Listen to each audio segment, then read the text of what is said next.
Hello students, and in this video we're going to work on exceeding mastery with your organization.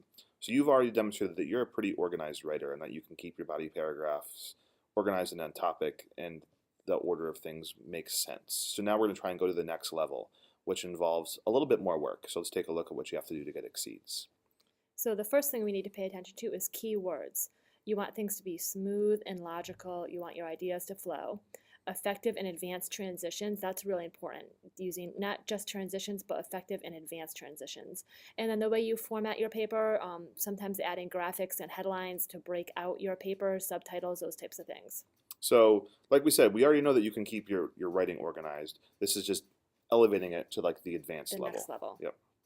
Okay.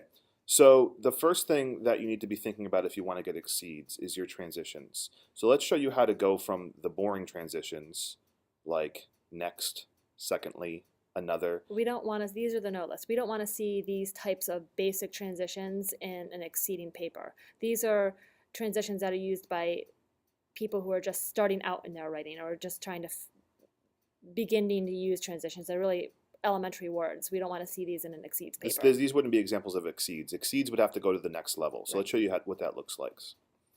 Okay, so one way you can start a paragraph besides like another would be to connect to the previous topic. So let's take an example, show you this example of a possible topic sentence that takes a body paragraph and it connects it to the previous topic.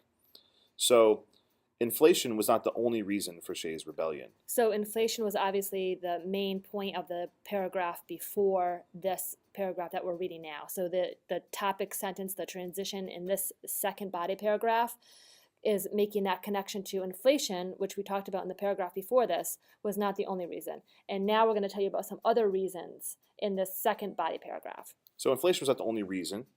The next reason is that Eastern Massachusetts bankers, blah, blah, blah, blah, blah.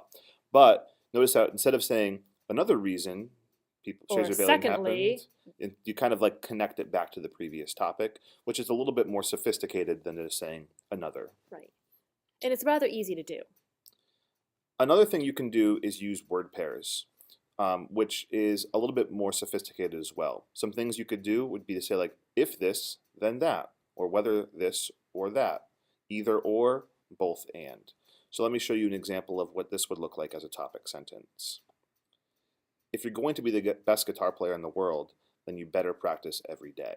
So it's a way you can kind of start a paragraph off by whatever your topic is here, then whatever you're going to talk about in the next part of the sentence. So if Shays rebellion was going to happen, then it needed a person to lead it. Okay. So then you're going to talk about Daniel Shays and his leadership. So it's one of those word pair kind of combinations to get a topic sentence started. A final thing that you can do is use a brief quote, something from the text that's going to introduce your topic. And it's tricky with quotes because quotes are good. You want to always use quotes as often as possible, but you don't want to overdo quotes. So don't just use a quote for the sake of using a quote. If you're going to use this strategy, you want to make sure there's a reason for it. Here's an example. Although the Articles of Confederation had many flaws, historian Edie Vibert Johnson was correct when she wrote that they served an important purpose in developing the foundational ideas of the United States. So this paragraph is going to be all about what's in the quote here. Like you're going to give more evidence to back this up. But instead of saying another reason the Articles of Confederation was bad is because you're using the quote to kind of introduce the topic. Much more sophisticated. Okay, and you don't want to do that all the time. Just once in a while when you're really making a point. If you find a quote that really talks about the topic that you want to cover, that's a good time to do something like that. So you could use all of these strategies throughout your paper. You might have one time you open it with a quote, one time you open it by connecting it to the previous topic. Like mix it up. You don't want to do the same thing over and over again. But for an exceeds paper, we're going to be looking for specifically, did you do something else as your topic sentence besides just another, finally, those kind of basic transitions. Okay. In addition to the topic sentence, we're looking at the logical flow of ideas. So like we said, you've already determined that you can group your ideas into paragraphs and it makes sense. But now we want you to think about the order of your paragraphs and the logical flow from one paragraph to the other paragraph. Are you thinking about the way you're putting your paragraphs into your paper? Did you just put body paragraph one is body paragraph one because it was the first idea you came up with, or did you really think about the placement of those body paragraphs? So some things to consider. As I teach, because in informational writing, the whole purpose is to teach somebody something, what should people know first? What should they know second? What should they know third?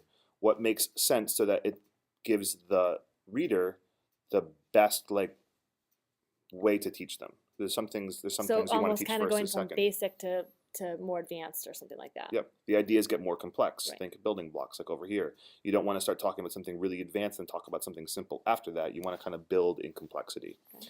Maximum impact last, which I think should be a dodgeball team name. Right. But you want to put your biggest, splashiest, most important thing at the end, if it makes sense to put it there, Because because that's the gonna be. lasting impact that when the reader walks away, that's what they're going to remember.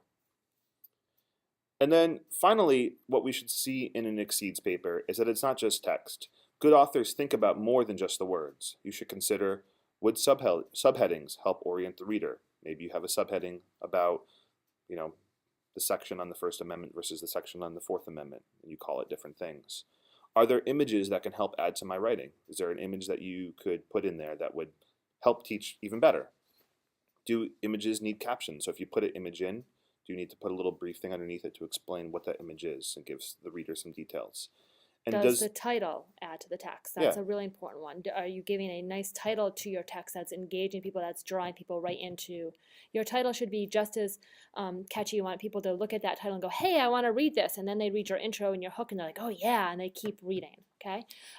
Take a look. It doesn't hurt to flip through some Time magazines or some Newsweek magazines and see how other authors use subheadings to help make their ideas clear, how they use images and graphs and charts and captions to keep the reader involved in the reading.